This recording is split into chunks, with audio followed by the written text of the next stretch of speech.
निनाद बाजे, डमरू निनाद बाजे, कर में त्रिशूल धारा। डमरू निनाद बाजे, कर में त्रिशूल धारा।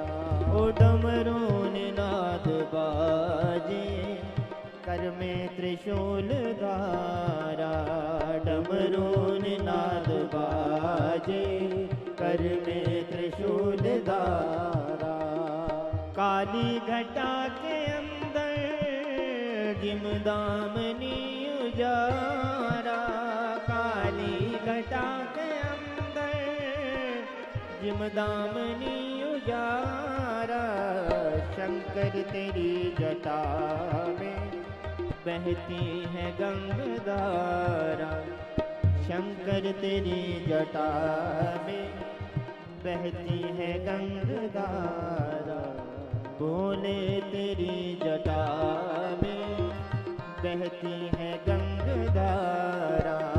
भोले तेरी जटा में बहती है गंगाधारा। ओ शंकर तेरी जटा में बहती है गंगाधारा। भोले तेरी जटा से बहती है गंगाधारा।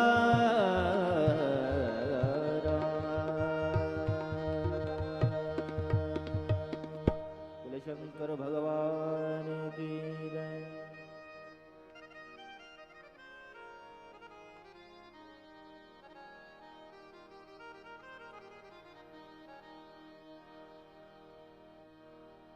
नमः शिवाय नमः शिवाय, हर हर भोले नमः शिवाय। नमः शिवाय नमः शिवाय, हर हर भोले नमः शिवाय।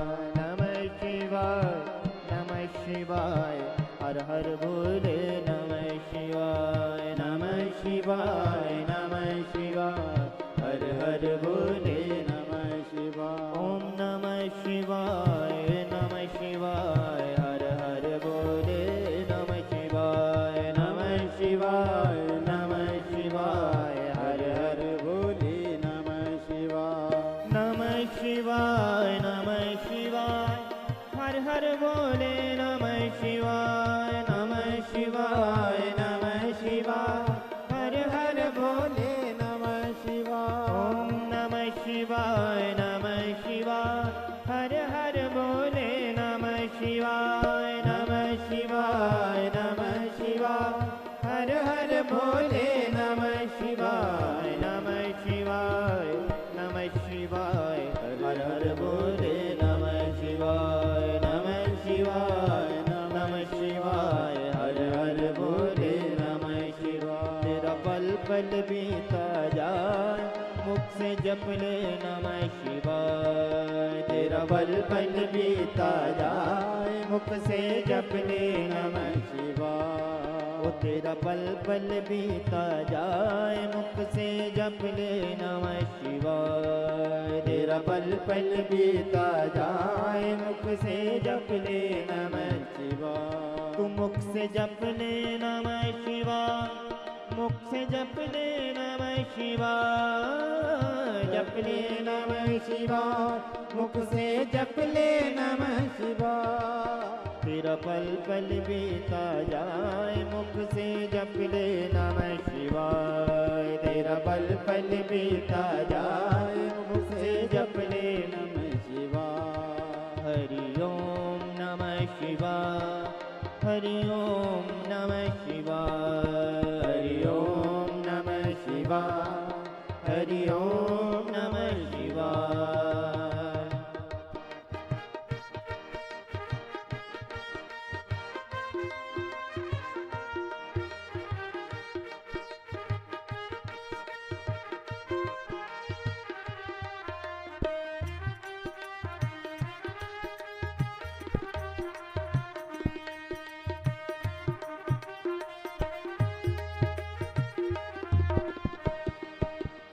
शिव शिव तुम हृदय से बोलो, मन मंदिर का पर्दा खोलो। शिव शिव तुम हृदय से बोलो, मन मंदिर का पर्दा खोलो, तेरा अवसर न खाल जाए, मुख से जप ले नमः शिवाय।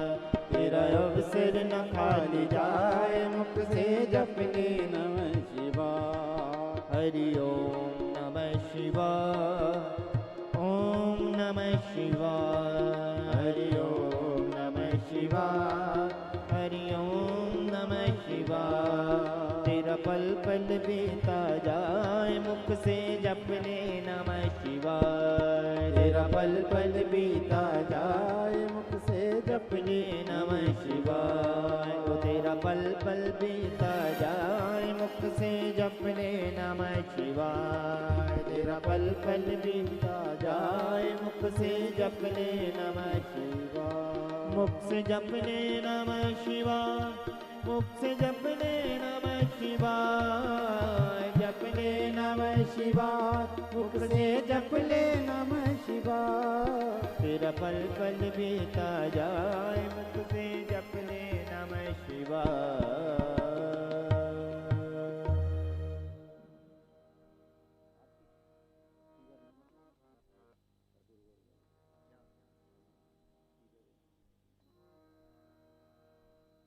गुरुर्ब्रह्मा गुरुर्विष्णु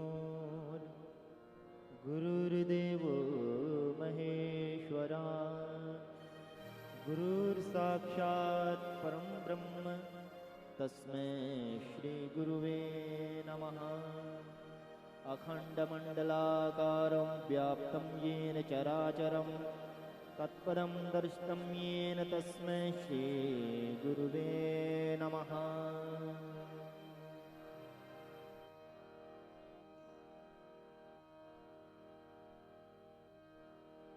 थारे चरणों में, चरणों में, चरणों में, चरणों में, थारे चरणों में रख कर फूल गुरु जी थारी पूजा करूं। चरणों में रख कर फूल गुरु जी थारी पूजा करूं। चरणों में रख कर फूल गुरु जी थारी पूजा करूं। चरणों में रख कर फूल गुरु जी थारी पूजा करूं।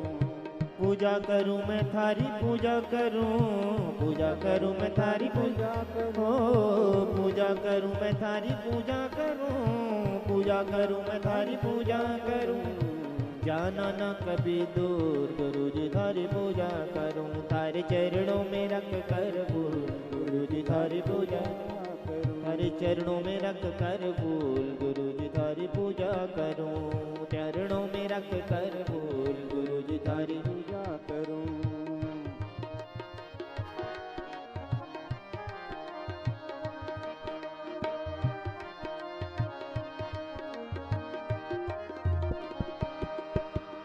इतनी कृपा करो मेरे सतगुर, इतनी कृपा करो मेरे सतगुर। इतनी कृपा करो मेरे सतगुर, इतनी कृपा करो मेरे सतगुर। कांटे बन जाए फूल गुरु जी तारी पूजा करूं। मेरे कांटे बन जाए फूल गुरु जी तारी पूजा करूं। तारे चरणों में रख कर फूल गुरु जी तारी पूजा करूं। चरणों में रख कर फूल गुरु जी तारी पूजा।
सभी साथ में बोलेंगे।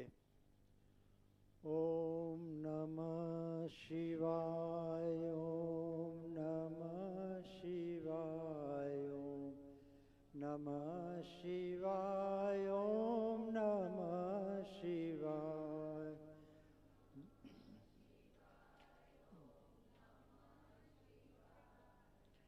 नमः शिवाय, ओम नमः शिवाय, नमः शिवाय, ओम नमः शिवाय, नमः शिवाय, ओम नमः शिवाय।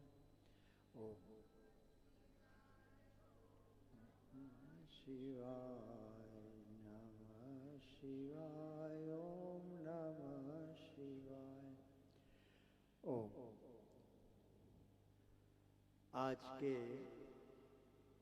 सावन के सोमवार और उसमें शिव पुराण, तो यह सुंदर त्रिवेणी संगम है।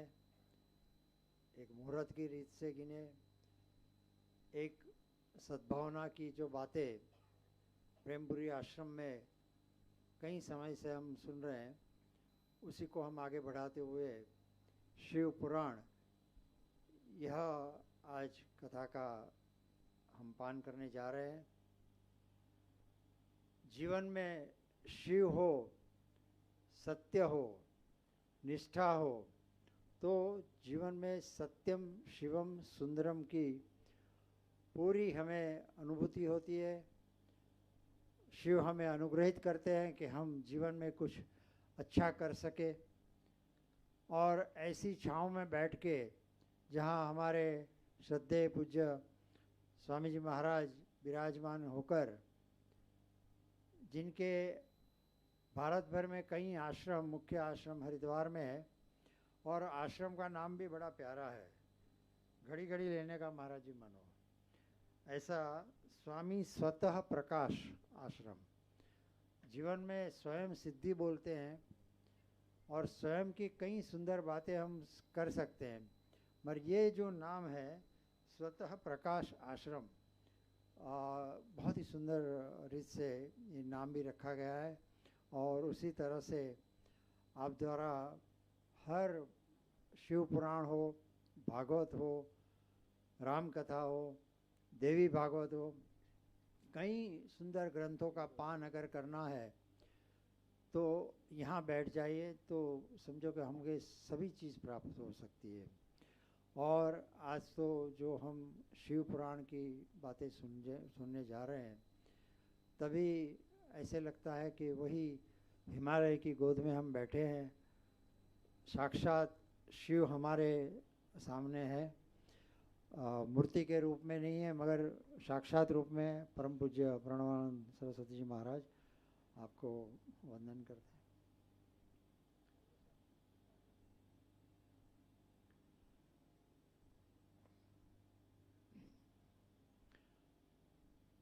देखिए, कोई भी शुभ घड़ी में शुभ संत हमारे बीच में लेके कुछ बात आते हैं, उसी प्रकार पूज्य महाराज जी का यहाँ आगमन हुआ। आप सभी की तरफ से पूज्य महाराज जी को भी वंदन करते हैं। और जो शिव पुराण की कथा है, उसका रसपान हमारे स्वामी श्री प्रेमपुरी आश्रम ट्रस्ट, हमारी शक्ति रूपा, यहाँ बाजू में शिव के बाजू में पार्वती जी ऊपर विराजमान है, आज तो बाजू में नहीं है, ऊपर विराजमान है। ये युग में होना चाहिए कुछ ऐसा। तो पार्वती जी विराजमान है, तो वह दोनों बहुत ही सुंदर, इसे पूरा सृष्टि का शक्ति के रूप में पार्वती है। तो हमारे प्रेमपुरी आश्रम में भी शक्ति के रूप से महिला मंडल, हमारी धैर्य बाला बहन, भारती बहन, सरोज बहन, सभी बहनें यहाँ सुंदर इससे कार्यरत है। और अभी विशेष रूप में हमारे उपाध्यक्ष के रूप में दीना बहन मेहता, वह भी पधारिए। और बड़ी बात, खुशी की बात यह है कि कथा की जो पोथी है वो लेके आई। महाराज जी, ये होता है कि जीवन में संकल्प, हम प्रेमपुरी जी महाराज से देखते हैं कि संकल्प की क्या सिद्धि होती है, और जीवन में हर पल में, हालांकि मैंने तो बहुत समय महसूस किया है कि संकल्प अगर सत्य की रीत से हो, शिव के रूप में हो, तो वो सत्य सार्थक होके रहता है।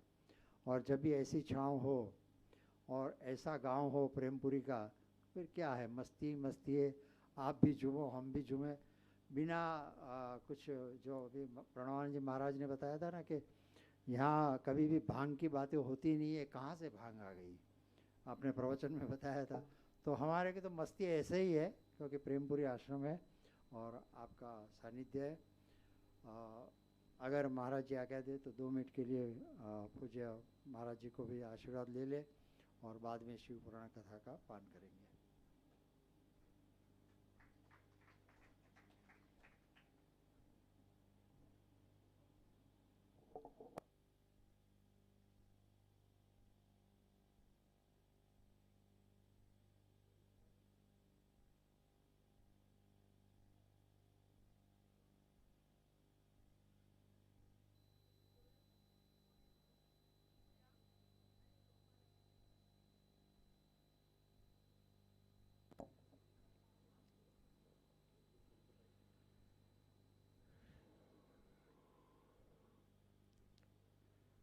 ॐ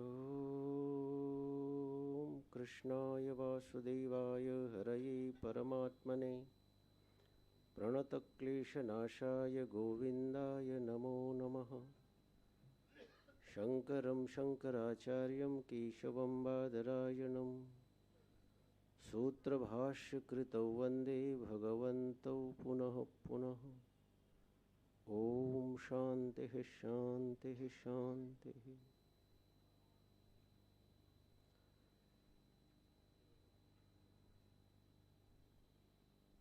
परात्पर पर ब्रह्म हो परमात्मा सबकी आत्मा, परम सत्य परम आदरणीय प्रेमपुरी आश्रम ट्रस्ट के अधिष्ठाता प्रतिष्ठाता महामंडलेश्वर स्वामी श्री प्रेमपुरी जी महाराज, परम सत्य परम आदरणीय श्रोत्रिय ब्रह्मनिष्ठ अनंत श्री विभूषित स्वामी श्री अखंडानंद सरस्वती जी महाराज, मंच पर विराजमान शिवस्वरूप परम पूज्य परम सत्य अनंत श्री विभूषित महानिर्वाणी अखाड़े के महामंडलेश्वर श्रोत्रिय ब्रह्मनिष्ठ परम विद्वान तपस्वी, अनेकों संस्थाओं के अध्यक्ष, हमारे परम प्रिय अखाड़े में, अखाड़े के महात्माओं में बड़े लाडले, सबके प्रिय, सबके हितकारी, सबको प्रेम अपनत्व अहोभाव देकर एक परिवार की तरह अपने महामंडलेश्वर समुदाय में सबको प्रेम देने वाले पूज्य स्वामी जी महाराज पीठासीन, आदरणीय दीनाबेन, आदरणीय गिरीश भाई, आदरणीय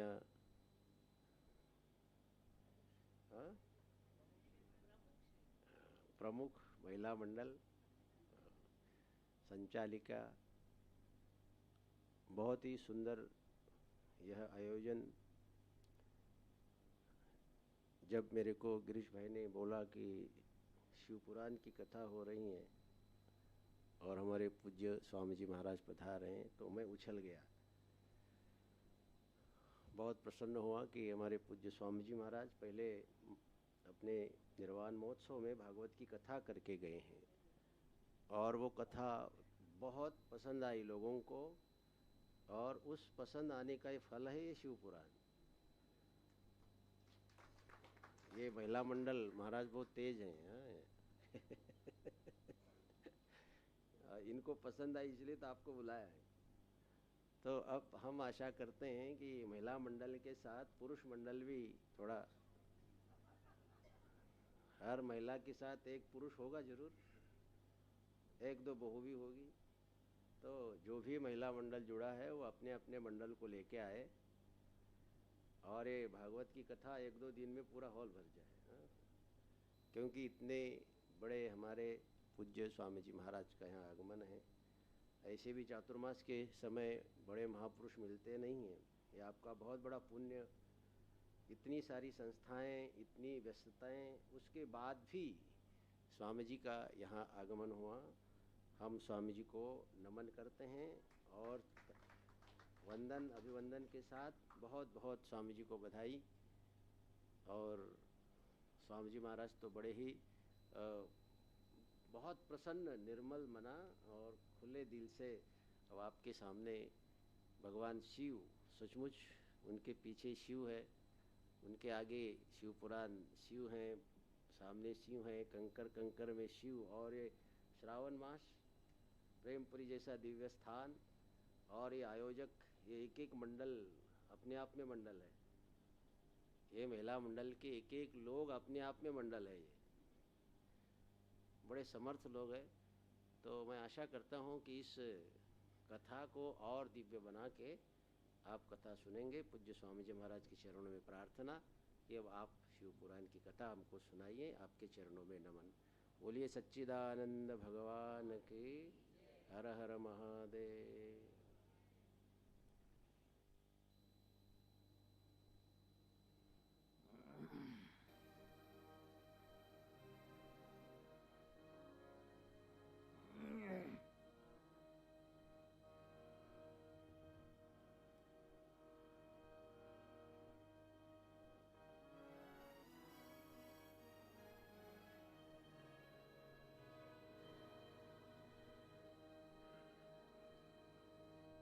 हरिः ओम्।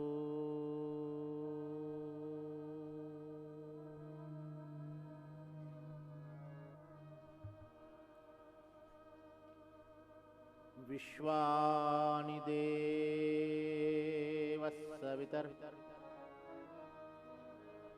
दुरितानि परासुव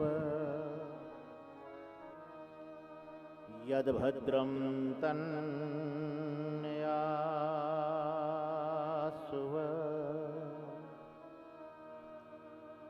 ॐ शान्तिः शान्तिः शान्तिः।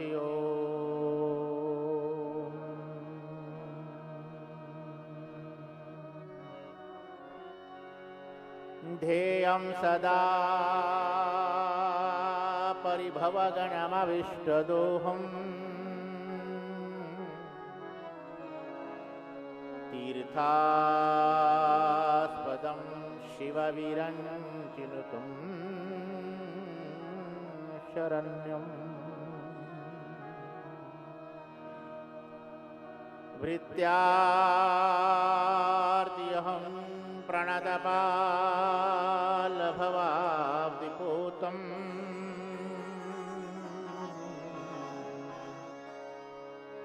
वन्दे महापुरुषुते चरणा।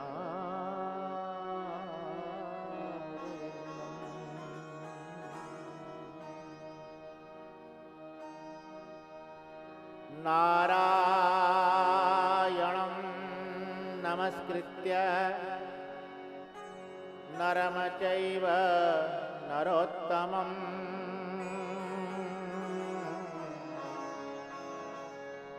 देवीं सरस्वतीं व्यासं ततो जयम्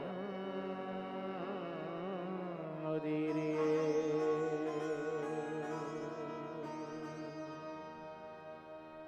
मूकं करोति वाचालं पंगुं लंघयते गिरिं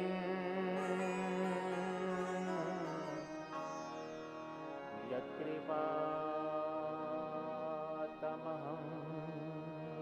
वन्दे परमानन्दमाधवम्।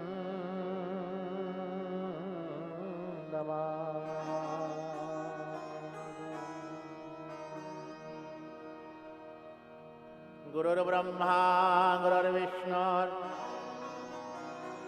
गुरुर्देवो महेश्वरः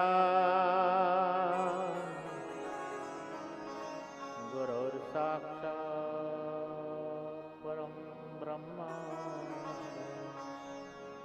तस्मै श्री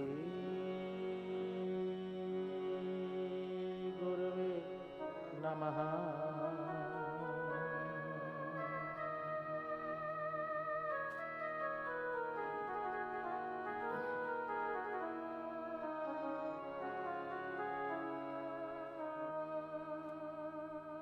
बोले सच्चिदानंद घन भगवान की, बोले शंकर भगवान की।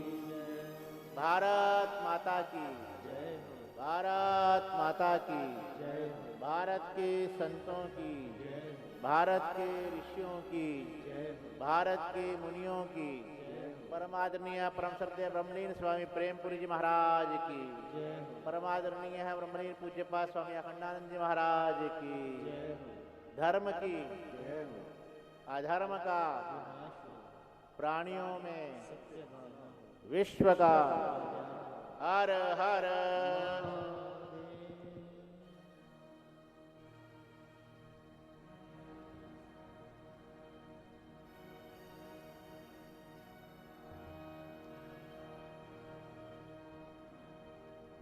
मेरे तो आधार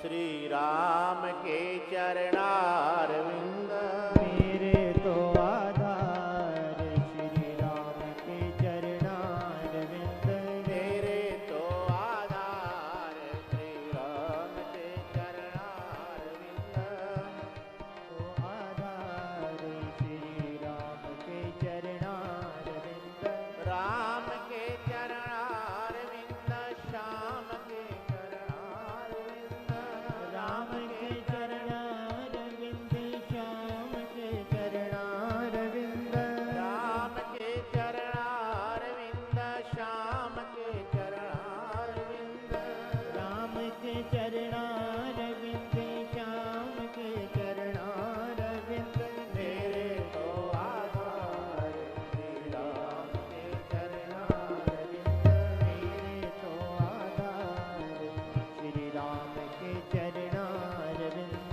गौरी के चरणारविंद, शंकर के चरणारविंद, गौरी के चरणारविंद, शंकर के चरणारविंद, गौरी के चरणारविंद, शंकर के चरणारविंद, गौरी के चरणारविंद, शंकर के चरणारविंद, मेरे तो आधार श्री राम के चरणारविंद, मेरे तो आधार श्री राम के चरणारविंद, मेरे तो आधार श्री राम के चरणारविंद, मेरे तो आधार श्री राम के चरणारविंद, गणपति के चरणारविंद, दुर्गा के चरणारविंद, गणपति के चरणारविंद, दुर्गा के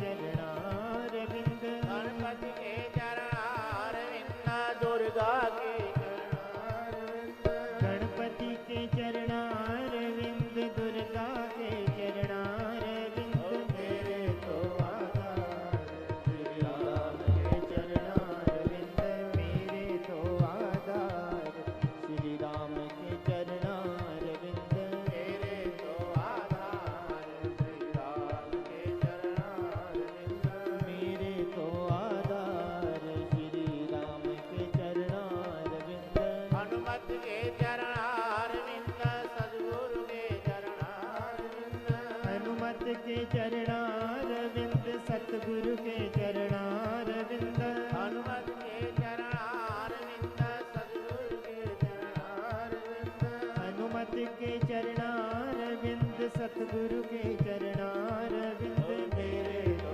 आधार श्री राम के चरणारविंद, मेरे तो आधार श्री राम के चरणारविंद, मेरे तो आधार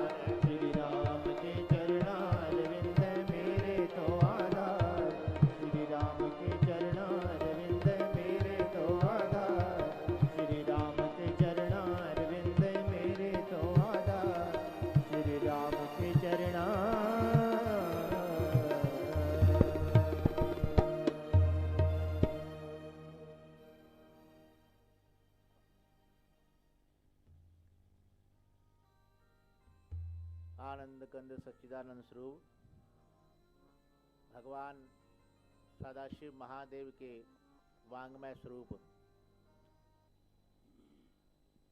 शिव महापुराण की इस कथा श्रवण में उपस्थित सर्वप्रथम हमारे श्रद्धेय, हमारे बहुत ही प्रिय, परम प्रेमास्पद, अभिन्न स्वरूप ऐसे परम श्रद्धेय हमारे महानिर्वाणी अखाड़े के महामंडलेश्वर स्वामी प्रणवानंद जी महाराज, और बड़ा आपने आज देखो कृपा की है, स्वयं आए बैठे हैं, बहुत अच्छा लगा। और मेरे से वैसे भी बहुत प्रेम है आपका, बहुत वर्षों से हम लोग एक ही अखाड़े से जुड़े हुए हैं, तो इसलिए वैसे भी मिलना जुलना रहता है। तो ऐसे पूज्य स्वामी जी महाराज, हमारे विप्र समाज संकीर्तन मंडल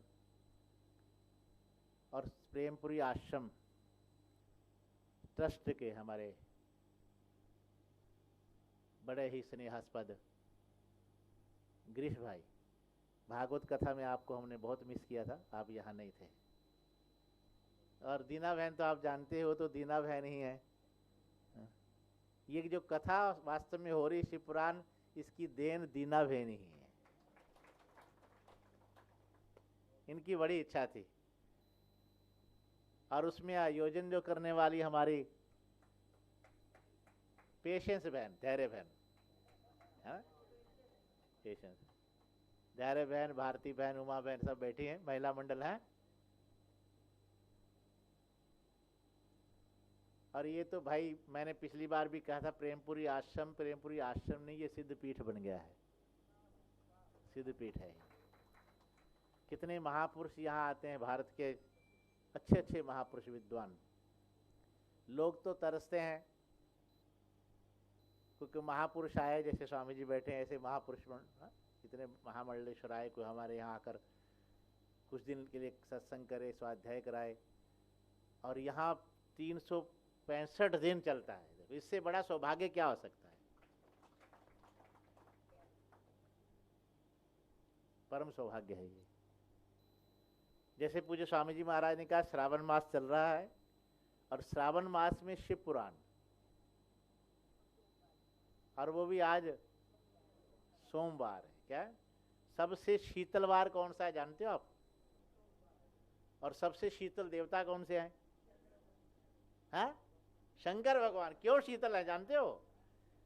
उनके मस्तक पर क्या है? यहाँ चंद्रमा कैसा होता है, और सर पे क्या है? गंगा जी कैसी है? कभी गौमुख जाकर देखो, हाथ लगा कर देखो कैसा लगता है, कितना शीतल है। इसलिए शीतल शीतल जल चढ़ाते हैं शंकर जी को। जितना शीतल जल चढ़ाएंगे उतना ही आपके मन को, आपके हृदय को शीतल कर देंगे महादेव। शीतल देवता है महादेव। वैसे भी जल धारा शिव प्रिय, उनका तो अभिषेक करते हो ना, जल धारा शंकर जी को बहुत प्रिय लगती। क्या? तो सोमवार के दिन आरंभ हुआ है श्रावण में। वो भी सामने बाबुलनाथ महादेव भी हैं। तो बहुत सौभाग्यशाली हैं आप लोग बैठे हैं, सुन रहे हैं। बहुत सारे लोग YouTube के माध्यम से भी सुनेंगे। ये एक बात निश्चित है, लेकिन हाँ, सामने आकर प्रत्यक्ष जो फल मिलेगा वो वहाँ नहीं मिलेगा। वहाँ तो बहुत सारे व्यवधान होते हैं, कहीं इधर जाना पड़ेगा, कहीं बीच में कोई रुकावट आ गई, बाधा आ गई, और यहाँ तो बिल्कुल प्रत्यक्ष फल है। क्या? हाँ, सावन में तो सबने प्रत्यक्ष होकर श्रवण करना चाहिए, और वो भी शिव कथा, महादेव की कथा, और सब देव। और ये अभी पीछे मुझसे एक व्यक्ति ने प्रश्न किया, स्वामी जी, कि आपके यहाँ जो है ना सनातन धर्म में देवता बहुत हैं, तो कभी कभी बड़ा कंफ्यूज हो जाते हैं कि कौन से देवता को प्रसन्न करें। ये तो हमारी सनातन संस्कृति की महानता है। पुराने समय में कुएं में से पानी निकालते थे ना, बाल्टी से ऐसे, तो पानी निकालते थे तो कभी कभी बाल्टी नीचे गिर जाती थी कुएं में, कुंडा निकल गया और बाल्टी नीचे रह गई।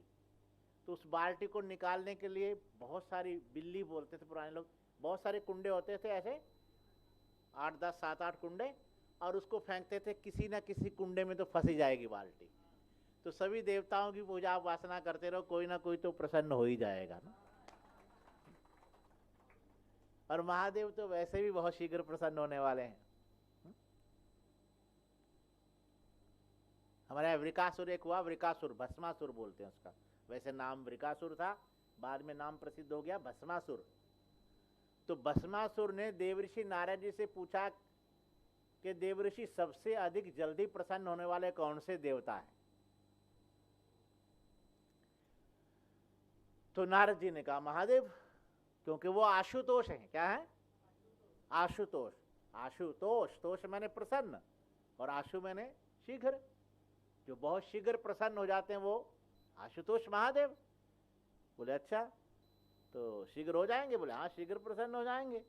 अब वो रहा असुर, तो आसुरी बुद्धि होगी ना उसके पास। तो उसने क्या किया कि अपने शरीर के टुकड़े टुकड़े करके महादेव को चढ़ाने अर्पण कर रहा है।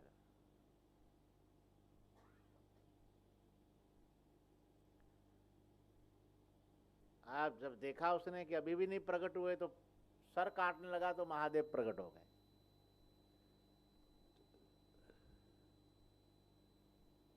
जैसे ही प्रकट हुए तो बोला, तो उसका हाथ रखा महादेव ने, वो स्वस्थ हो गया बिल्कुल, उसका शरीर वैसे का वैसे बिल्कुल स्वस्थ हो गया, एकदम खड़ा हो गया, हाथ जोड़ के महादेव प्रसन्न हो गए। महादेव ने कहा भाई मैं तुझ पर प्रसन्न हूं, मांग तेरी क्या इच्छा है, मांग ले। अब वो रहा असुर, तो उसने कहा महादेव ऐसी कृपा करो जिसके सर पे हाथ रखूं वो भस्म हो जाए। तो महादेव इतने भोले हैं, बोले तथास्तु चल। अब इतने में पार्वती मैया भी आ गई। पार्वती जी आई तो देखकर उन्हें इतना सुंदर स्वरूप, भगवती शक्ति महामाया जगदम्बा भवानी, अरे ये तो बहुत सुंदर है, तो क्यों ना पहले महादेव जी को भस्म कर ले और इसका हरण कर ले।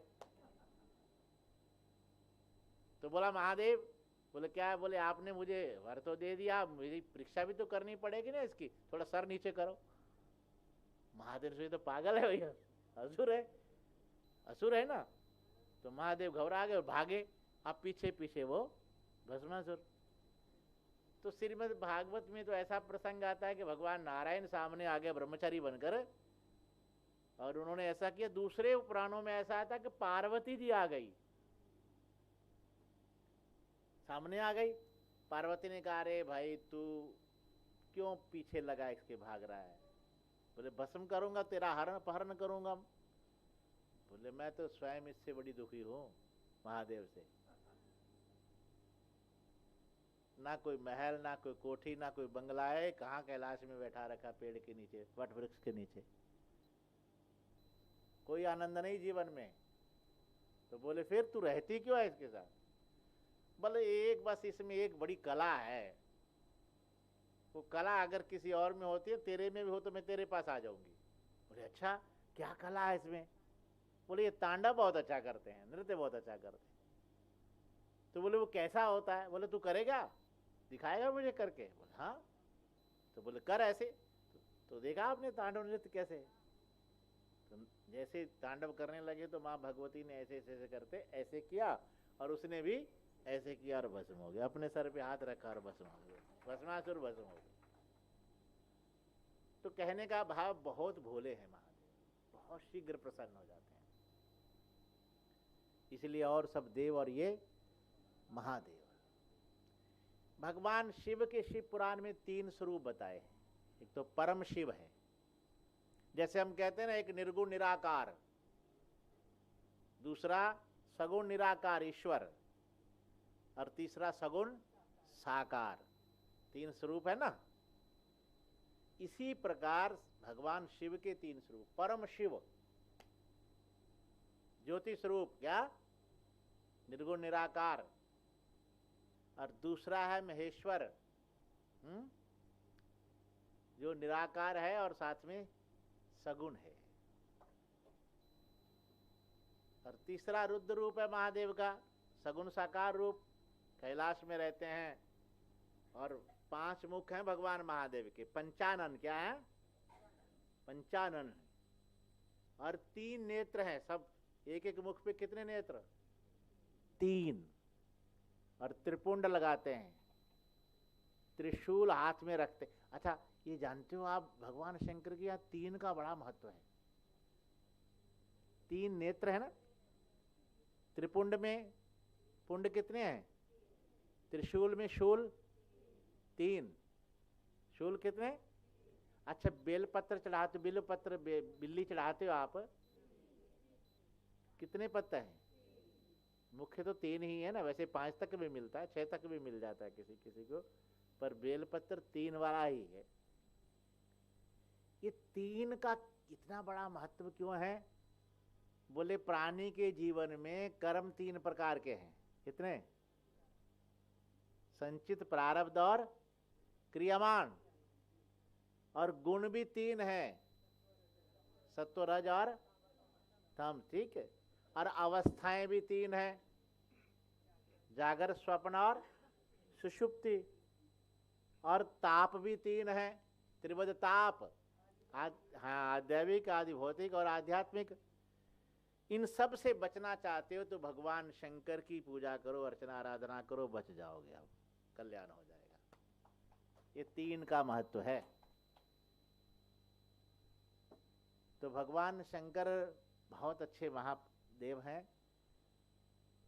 अब शिव पुराण की चर्चा करते हैं। शिव पुराण, पुराण किसको बोलते हैं? पुराण की एक तो जैसे व्युत्पत्ति हम लोग करते हैं, पुरा पूर्वक आन धातु और कि प्रत्यय लगकर पुराण शब्द बनता है। पूर्वकालीन, पुराचीन, पुरातन होते हुए भी जो अपनी परंपरा को आज तक सजोए रखा है उसको पुराण कहते हैं। महर्षि यास्क ने निरुक्त में उसकी व्युत्पत्ति की है, पुरा नवम भवति पुराण, पुरा नवम भवति, जो प्राचीन होते हुए भी नवीन है, वो हमेशा रहने, सनातन है, जो वो पुराण है। अब इन पुराणों में वैसे तो पुराणों की परंपरा बहुत पुरानी है। अब शिव पुराण भी बड़ा प्राचीन है, कुछ लोग बोलते हैं 13वीं सदी में इसकी रचना हुई है, जो भी है, चलो व्यास जी के द्वारा 18 पुराणों की रचना हुई है।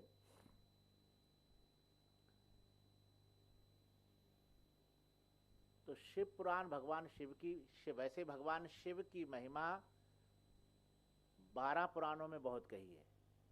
18 में से 12 पुराण ऐसे हैं जिसमें शिव तत्व का उपदेश किया है, लेकिन मूल रूप से जिसका नाम ही शिव पुराण है, ये तो शिव महापुराण है ना, तो उसमें तो शिव की क्या महिमा, क्या कहें, उसका क्या बखान करें, क्या चर्चा करें, पूरा शिव तत्व का उपदेश है। इस शिव महापुराण की इतनी महिमा है कि स्वयं भगवान शंकर के मुख से निकला है। जैसे श्रीमद् भागवत को आप सुनते हो, है? स्वामी जी महाराज भी सुनाते हैं ना भागवत, बहुत सुंदर। श्रीमद् भागवत किसके मुख से निकला? सर्वप्रथम नारायण के मुख से। किसके? भगवान नारायण। और उन्होंने ब्रह्मा जी को उपदेश किया। चतुश्लोकी भागवत है, ब्रह्मा जी ने नारद जी को, नारद जी ने व्यास जी को प्रेरणा दी, और व्यास जी ने उसकी रचना कर दी, 18,000 श्लोक बनाए, सुखदेव जी को दिया। ऐसे ही ये शिव महापुराण जो है भगवान शंकर के मुख से निकला, और 1,00,000 श्लोक था इसमें। कितना? 1,00,000 श्लोक। और भगवान महादेव ने इसका उपदेश नंदी जी को किया, नंदीश्वर, नंदी जी है ना, और नंदी जी ने यही शिव पुराण का उपदेश संत कुमार जी को किया, संत कुमार जी ने व्यास जी को किया, व्यास जी ने इसका संक्षेप रूप कर दिया, संक्षिप्त कर दिया, सार सार 24,000 श्लोक। कितने? अब जो मिलता है शिव महापुराण वो 1,00,000 श्लोक तो नहीं है, उसमें 24,000 श्लोक है, और 7 संहिताएं उसमें, सबसे प्रथम है विद्येश्वर संहिता, फिर रुद्र संहिता, शतरुद्र संहिता, कोटि रुद्र संहिता, उमा संहिता, कैलाश संहिता और वायु संहिता। कितनी? 7 संहिताओं वाला ये जो शिव महापुराण है। अब इसमें जैसे हमारे यहाँ की परंपरा है भाई पुराणों की, आप किसी भी पुराण में जब कथा सुनते हैं तो सर्वप्रथम सबसे पहले उसकी महिमा सुनते हैं, उसका महात्म सुनते हैं ना, उसकी महिमा क्या है, उससे अब महिमा बुद्धि में बैठ जाए तो फिर सुनने का भी बड़ा आनंद आता है। ये महात्म का अर्थ होता है कि जो हम सुनने वाले हैं उसमें क्या ऐसा है कि हम उसको सुने, किस प्रकार श्रवण किया जाए, साधन क्या है, सुनने का फल क्या है, श्रवण का फल क्या है, ये सब जिसमें हो उसी को महात्म्य बोलते हैं ना। तो यहाँ भी स्कंद पुराण अंतर्गत बहुत सुंदर जो महात्म्य बताया गया शिव महापुराण में। शौनकादि ऋषि सूत जी महाराज से, सूत जी को आप जानते ही हो, व्यास जी के वो प्रधान शिष्य हैं, प्रमुख शिष्य हैं, रोमहर्षण, क्या नाम है? हाँ, कहते हैं वो जब कथा सुनाते हैं उनके स्वयं के भी रोम खड़े हो जाते हैं, बाल खड़े हो जाते हैं, रोमांचित हो जाते हैं क्या, और जो सुनने वाले श्रोता हैं वो भी रोमांचित हो जाते हैं। ऐसे सूत जी महाराज। तो सर्वप्रथम सूत जी महाराज से शौनक जी ने जिज्ञासा रखी, अपनी हाथ जोड़कर निवेदन किया, हे सूत महाप्राज्ञ सर्व सिद्धांत विप्रभो आख्याहि में कथा सारम पुराना नाम विशेषतः। सर्वप्रथम बात उन्होंने कही कि हे महाप्राज्ञ सूत जी, हे महाज्ञानी सूत जी, सर्व सिद्धांत पर सारे सिद्धांतों को जानने वाले हैं आप, सर्वज्ञ हैं आप, कुछ भी आपसे अज्ञात नहीं है, क्योंकि पुराणों के प्रवक्ता हैं वो। सूत जी क्या है? पुराणों के प्रवक्ता हैं, तो आप सब जानने वाले हैं। इसलिए पुराना नाम कथा सारम, जो पुराणों की कथाओं का सार है, क्या है? जैसे दूध का सार क्या है? मलाई, मक्खन, घी। ऐसे ही सभी पुराणों, आजकल तो सभी सार चाहते हैं ना भाई, छाछ तो कोई नहीं चाहता क्या सार मिले। तो उन्होंने कहा कि भाई हमें सभी पुराणों का जो सार तत्व है, सार है, उसको सुनाने की कृपा कीजिए। सार तत्व सुनाइए, हम सार तत्व सुनना चाहते हैं। फिर उन्होंने अब क्या सुनना चाहते हैं, क्या प्राप्त करना चाहते हैं, क्या इच्छा है उनकी, तो उन्होंने सबसे पहले जिज्ञासा रखी, बोले सदाचारश्च सद्भक्तिर विवेको वर्धते कथम, और स्विकार निरासश्च सज्जन ही क्रियते कथम। सबसे पहले सदाचार की वृद्धि कैसे होगी, हमारे जीवन में सदाचार कैसे आएगा, और फिर भक्ति कैसे आएगी, और विवेक कैसे बढ़ेगा। सदाचार, भक्ति और विवेक तीनों की वृद्धि कैसे होगी। देखो आप भी तो मांगते हो कि नहीं, कभी ना कभी मांगते होंगे। जब मंदिर में जाते हैं तो कोई ना कोई कामना लेकर जाते हैं सभी। निष्काम तो कितने लोग होंगे भाई, हजारों में कोई एक मनुष्य हो तो अलग बात है, अधिकतर तो सकाम ही है ना, तो कोई ना कोई कामना लेकर चाहते हैं भाई। लेकिन देखो यहाँ वो क्या मांगते हैं, सदाचार, भक्ति और विवेक। आगे सदाचार की व्याख्या आप सुनेंगे, और भक्ति आप जानते ही हो, भक्ति की आप कई बार व्याख्या सुन चुके हो। भगवान भाष्यकार जगत गुरु शंकराचार्य जी ने भी भक्ति की व्याख्या की, नारद भक्ति दर्शन में नारद जी ने भी भक्ति की व्याख्या की, महर्षि शांडिल्य ने शांडिल्य सूत्र में भक्ति की व्याख्या की। भक्ति की तो आप जानते हो, और व्याकरण में भज धातु भक्ति तो है ही, भज सेवायाम है। तो वो भक्ति हमारे जीवन में कैसे आए, और विवेक कैसे बढ़े? विवेक का अर्थ आप जानते हो ना, सत्य असत्य का बोध कैसे होगा, नित्य अनित्य का बोध कैसे होगा। क्योंकि जब तक देखो आप लोग स्वाध्याय करते हो वेदांत का, तो वेदांत का अधिकारी के लिए सर्वप्रथम साधन चतुष्टय चाहिए। क्या चाहिए? सबसे पहले क्या कहा? विवेक। साधन चतुष्टय में सबसे पहले क्या आता है? विवेक, वैराग्य आता है ना, षट संपत्ति और मुमुक्षुता। तो सबसे प्रथम क्या है? विवेक। तो हमारे जीवन में विवेक कैसे आए, विवेक कैसे बढ़े, सदाचार कैसे आए, भक्ति कैसे आए जीवन में बढ़े कैसे, और विवेक। क्योंकि विवेक तो देखो, इसीलिए तुलसीदास जी ने बहुत अच्छी बात कही मानस में कि विवेक कहाँ मिलता है? बोले बिनु सत्संग न हरि कथा, बिना सत्संग हरि कथा के विवेक नहीं मिलेगा। भगवान की कथा सुनते हैं, सत्संग सुनते हैं तो विवेक बढ़ेगा। अच्छा देखिए, ये तो पहली जिज्ञासा रखी, सदाचार, भक्ति और विवेक। फिर दूसरा प्रश्न और साथ में कर दिया, बोले स्विकार निरासश्च सज्जन ही क्रियते कथम। जो सज्जन लोग हैं, साधु लोग हैं, वो सज्जन साधु अपने जीवन में अपने विकार, स्विकार, जो उनके अंदर विकार, विकार क्या है? काम क्रोध आदि विकार। इन विकारों को वो दूर कैसे करते हैं? महापुरुष तो करते हैं ना दूर विकारों को। तो उन्होंने कहा, दूसरा प्रश्न मेरा ये है कि ये भी बताइए, ये इतने बड़े महापुरुष सज्जन लोग, विवेकी लोग, अपने जीवन के अंतःकरण में जो अपने जीवन में आए हुए जो विकार हैं, जो काम क्रोध आदि हैं, उनको वो दूर कैसे करते हैं, ये भी हमें बताइए। फिर उन्होंने और अच्छी बात कही, बोले जीवश्च श्रुतां प्राप्ता प्रायो घोरे कलाविह तस्य संशोधने किम ही विद्यते परमायणम। जीवश्च असुरतां प्राप्त, सबसे पहले प्राप्तः, जीव असुर भाव को प्राप्त हो गया है। किसको? असुर किसको बोलते हैं? असुषु रमन्ते असुराः। असु मैंने प्राण, क्या? असु मैंने प्राण और इंद्रियां। आइए स्वामी जी, प्राण और इंद्रियों में ही जो रमन करता है वो असुर है। जो अपने प्राणों को ही पुष्ट करना चाहता है, अपनी इंद्रियों को ही तृप्त करना चाहता है, वही तो असुर है ना। अच्छा, ये हर समय जो इंद्रियों के पीछे भागते रहते हैं, विषयों में भागते रहते हैं, तो उसको क्या कहेंगे? असुर। क्या कहेंगे? असुर।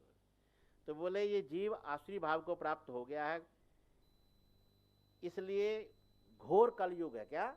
घोर कलयुग में जीव आसुरी भाव को प्राप्त हो चुका है। तो तस्य संशोधने के ही विद्यते परमायणम। अब उसका संशोधन कैसे होगा? उसके संशोधन के लिए परम उपाय क्या है? क्या संशोधन के लिए? उसकी शुद्धिकरण के लिए। किसके लिए? शुद्धि के लिए। उसके लिए परम उपाय भी हमको बताइए। और फिर यदस्ति वस्तु परमं श्रेयसां श्रेय उत्तमं पावनं पावनानां च साधनं तद्वदाधुना। यदस्ति वस्तु परमं श्रेयसां श्रेय उत्तमम, जो परम वस्तु श्रेयकारी से भी श्रेयकारी है। क्या? कल्याण करने वालों में भी कल्याण करने वाली जो श्रेयस्कर वस्तु है, ऐसी वस्तु जो पावन को भी पावन करने वाली है, उसका जो साधन है तद्वद अधुना, इसी समय उसका वर्णन करो। क्या? वो साधन क्या है उसका? देखिए कितनी सुंदर बात कही। जो परम वस्तु है, वो परम वस्तु क्या है? अब शिव पुराण के अनुसार देखेंगे तो शिव तत्व भी परम वस्तु है। शिव स्वरूप की प्राप्ति ही क्या है? परम वस्तु है। जीवन का उद्देश्य क्या है? परम वस्तु की प्राप्ति। भाई लक्ष्य क्या है? अगर हम देखें, हम लोग क्या चाहते हैं? हम सब जीवन का उद्देश्य क्या रखते लेकर चलते हैं? अगर कोई संसारिक वस्तु है, भोग है, तो व्यक्ति उसके लिए प्रयास करता है, दौड़ता है ना। और परम वस्तु के लिए यहाँ प्रेमपुरी आश्रम में आते हैं तो क्या लेने आते हैं? क्या कहेंगे? परम वस्तु। तो वो परम वस्तु क्या है, उसका साधन क्या है, वो भी हम जानना चाहते हैं, सुनना चाहते हैं। और अधूरा अभी इसी समय सुनाइए, देखिए शीघ्र क्या, तुरंत हम सुनना चाहते हैं। जिज्ञासु है ना, शौनक जी क्या है? जिज्ञासु हैं। फिर कहा येन तत्साधनेनाशु शुद्ध आत्मा विशेषतः शिव भक्तिर भवेतात सदा निर्मल चेतसः। अर्थात येन तत् साधनेन आशु शुद्ध आत्मा विशेषतः, ऐसा कोई साधन बनाइए जिससे शीघ्र, आशु शीघ्र, आत्मा का अर्थ यहाँ अंतःकरण, विशेष रूप से हमारा अंतःकरण शुद्ध, आत्मा शुद्ध हो जाए। क्या हो जाए? अंतःकरण की क्या चाहते हैं? देखो शुद्धि तो सबसे बड़ी बात तो अंतःकरण की शुद्धि की ही है। आप वेदांत स्वाध्याय करते हो तो सबसे पहले क्या चाहिए? अंतःकरण की शुद्धि चाहिए। उसी के लिए जो है अंतःकरण की शुद्धि के लिए ही निष्काम कर्म आदि बताए हैं। जो निष्काम कर्म आदि की उपयोगिता है वो किसके लिए है? योगिनः कर्म कुर्वन्ति संगम तत्व आत्मशुद्धि, किसके लिए करते हैं? आत्मशुद्धि, अंतःकरण की शुद्धि के लिए। तो यहाँ भी यही बात शौनक जी कह रहे हैं कि महाराज हमारे अंतःकरण की शुद्धि विशेष रूप से कैसे होगी, और जिससे शिव प्राप्ति भविता सदा निर्मल, जिससे क्या, निर्मल चेतसा, जिनका मन निर्मल हो चुका है, जिनका अंतःकरण शुद्ध हो चुका है। और ऐसे शुद्ध अंतःकरण वाले पुरुष को ही सदा के लिए शिव प्राप्ति होती है। भाई शिव की प्राप्ति किसको होगी? जिनका अंतःकरण शुद्ध होगा। तो वही बात शौनक जी ने यहाँ कह दी। तो उसके बाद फिर बहुत अच्छी बात कही। जब इतनी बात कही तो यहाँ पर देखो अब सूत जी इसका उत्तर देते हैं। अब आपने समझ लिया क्या क्या उन्होंने कहा। एक तो कहा सदाचार चाहिए जीवन में, उसकी वृद्धि कैसे होगी, भक्ति की वृद्धि कैसे होगी, और विवेक कैसे बढ़ेगा, और महापुरुष लोग किस प्रकार से अपने जीवन में आए हुए जो दोष हैं, विकार हैं, काम क्रोध आदि, उनकी निवृत्ति कैसे होगी, और हमारे अंतःकरण की शुद्धि कैसे होगी, और जो परम जीवन में परम वस्तु है उस परम तत्व की प्राप्ति का साधन क्या है वो भी बताइए। ये सब प्रश्न किए किसने? शौनक जी महाराज ने सूत जी महाराज से। अब सूत जी उसका उत्तर देते। सूतोवाचा, बोले काल ब्याल महात्रास विध्वंस करम उत्तमम शैवम पुराणम परमम शिवेनोक्तम पुरा मुने। बोले आपको मैं शिव पुराण सुनाऊंगा। क्यों सुनाऊंगा? तो पहले कहा कि धन्यस्त मुनि शार्दूल श्रवणम प्रति लालसा। हे मुनि शार्दूल, आप लोग धन्य हो, धन्यस्त हो, तुम लोग बहुत धन्य हो, क्योंकि आप लोगों के अंदर श्रवण की लालसा है। क्या है? श्रवण की इच्छा है। सुनने में लालसा भी तो होनी चाहिए, प्रीति भी तो होनी चाहिए कि नहीं? कितने के लोग सुनने में अब देखो भाई, मुंबई कितना बड़ा नगर है, महानगर है, कितनी जनसंख्या है यहाँ, लेकिन श्रोता कितने के मिलेंगे? है? कुछ लोग तो कहते होंगे हमारे पास टाइम ही नहीं महाराज, समय ही नहीं है।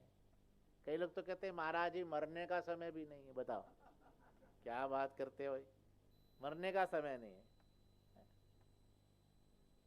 और काम के लिए समय है, लेकिन बहानेबाजी क्या कहेंगे, समय नहीं हमारे पास, श्रवण के लिए समय नहीं है। लेकिन जब तक श्रवण नहीं करेंगे तब तक कुछ विवेक होगा, बोध होगा। सुनने से बोध तो, श्रुत्वा धर्म विजानाति श्रुत्वा त्यजति दुर्मतिम श्रुत्वा ज्ञानम अवाप्नोति श्रुत्वा मोक्षम आपुनुयात्। भाई श्रवण से ही सब कुछ आरंभ तो होगा। तत्व प्राप्ति, मोक्ष प्राप्ति भी कब होगी? जब तक श्रवण नहीं करेंगे तो कैसे होगा? इसलिए श्रवण मनन और निधिध्यासन क्या, आत्मा बारे द्रष्टव्या श्रोतव्यो मंतव्यो निधिध्यासन। तो श्रवण तो करना ही पड़ेगा। जब तक श्रवण नहीं करेंगे तब तक कुछ मिलने वाला नहीं है। तो आप लोग तो श्रवण की बड़ी लालसा है आप लोगों में, इसलिए मैं आपको वो कथा सुनाऊंगा जो व्यक्ति को काल के मुख से भी छुड़ा ले। क्या? ऐसा ही ठीक श्लोक श्रीमद् भागवत में भी आप सुनते हैं ना, काल ब्याल मुख ग्रास त्रास निर्नाश हेतवे श्रीमद् भागवतम शास्त्रम कलो कीरे न भाषितम। सुनते हैं ना ऐसा। ठीक ऐसा ही यहाँ श्लोक भी शिव पुराण में भी है कि जो एक बार शिव पुराण सुनेगा भाव से निष्ठा से, तो काल व्याल महात्रास विध्वंस करोत्तम, ये जो महान त्रास देने वाला काल है इसका विनाश हो जाएगा। क्या हो जाएगा? विनाश हो जाएगा। अब ये कहा कि ये कथा मैंने कहाँ से सुनी, ये बताई। सूजी ने कहा ये जो कथा में सुनाने वाला शिव महापुराण की, ये मुझे मेरे गुरु की कृपा से मिली, व्यास जी महाराज की। उनको संत कुमार जी ने उपदेश दिया। क्यों? आपको पता है सबसे पहले महादेव के मुख से निकली शिव पुराण। कहाँ से निकला? 1,00,000 श्लोक था इसमें, और नंदी जी को उन्होंने सुनाया, और नंदी जी ने संत कुमार जी को दिया। किसको? संत कुमार जी को। और संत कुमार जी के बाद वही व्यास जी के पास आ गया। संत कुमार जी ने व्यास जी को उपदेश किया, और व्यास जी के से व्यास जी ने इसका संक्षेप रूप कर दिया। 1,00,000 श्लोक के सार 24,000 श्लोक बना दी। इसलिए आज जो शिव महापुराण मिलता है उसमें 24,000 श्लोक है, 7 संहिताएं उसमें। विद्येश्वर संहिता, रुद्र संहिता, शतरुद्र, कोटि रुद्र संहिता, कैलाश उमा संहिता, कैलाश शत वायु संहिता, इस 7 संहिताओं का। तो सूत जी ने कहा कि आप लोगों का प्रेम देखकर, आपकी भावना लालसा देखकर मैं आप लोगों को वो शिव पुराण सुनाऊंगा जिसकी बड़ी महिमा है। क्या महिमा है? बोले एतस्मात् परम किंचत पुराणाशैवतो मुने न विद्यते मनः शुद्धै कलिजानां विशेषतः। ये ऐसा पुराण है शिव पुराण जिसको श्रवण मात्र से ही आपके अंता मना शुद्ध ही, मन की शुद्धि हो जाए। कलयुग में इसके बिना उपाय नहीं है, मार्ग नहीं है। अगर आप अंतःकरण को शुद्ध करना चाहते हो तो आप भाव से, श्रद्धा से, निष्ठा से भगवान शिव की इस कथा का श्रवण करो, आपके मन की शुद्धि हो जाएगी। सबसे बड़ी समस्या तो मन की है ना भाई। प्राणी के जीवन में सबसे ज्यादा चंचल वस्तु क्या है?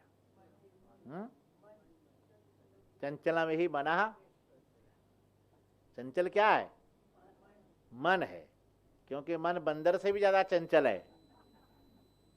बंदर भी कितना चंचल होता है, एक पेड़ पर बैठा, कभी एक पेड़ की उस शाखा में, कभी उस शाखा में, कभी यहाँ कभी वहाँ। और मन भी कितना चंचल है भाई। कबीर जी कहते हैं मन को वारन बन गए और वन तज वस्ती माही, कह कबीर मन लालची ये कहूँ ठहरत नाई। मन को मारने के लिए लोग घर छोड़कर चले जाते हैं। बोले जंगल में जाएंगे शायद मन शांत हो जाए, लेकिन वहाँ भी घर की याद आती है। कई लोग कहते हैं महाराज जी अब तो आश्रम में आ जाएंगे हम घर छोड़कर। 4 दिन बाद कहते हैं महाराज छोकरा याद आ रहा है, छोकरी याद आ रही है, सब तुरंत बिस्तर बांध लेते हैं ना। मन है ना भाई। चलम चित्तम चलम वित्तम है। चित्त बहुत चंचल है। क्या है? मन बहुत चंचल है। मन अस्थिर है और मन शुद्ध भी नहीं है। तो भगवान शिव की कथा सुनने से मन में स्थिरता आएगी, मन में जो है चंचलता दूर हो जाएगी, इसलिए मन एकाग्र हो जाएगा, शुद्ध हो जाएगा। लेकिन जन्मांतरे भवे पुण्यम महदस्या सुधीमतः तस्या प्रीतिर्भवे तत्र महाभाग्यवतो मुने। जिस बुद्धिमान का, किसका? जो सुधीमता, जो बुद्धिमान मनुष्य हैं, जन्मांतरे भवेत पुण्यम, जन्मांतर अनेक जन्म, एक नहीं अनेक जन्मों का, जन्मांतर में अनेक जन्म समझ लो।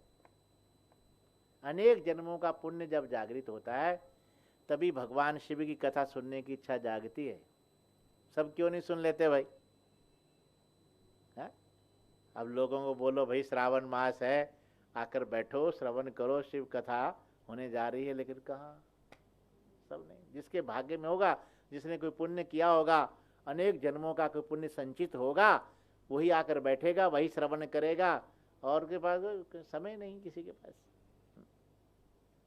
इसलिए बिना पुण्य को ये भगवान की कथा सुनने का, और इस कथा, और देखो इसका फल कितना बढ़िया बता रहे हैं। और एक बहुत अच्छी बात यहाँ कही, बहुत सुंदर बात। बोले ये शृण्वन्ति मुने शैवम पुराणम शास्त्रमुत्तमम ते मनुष्यानां मंतव्या रुद्रा एव न संशयः।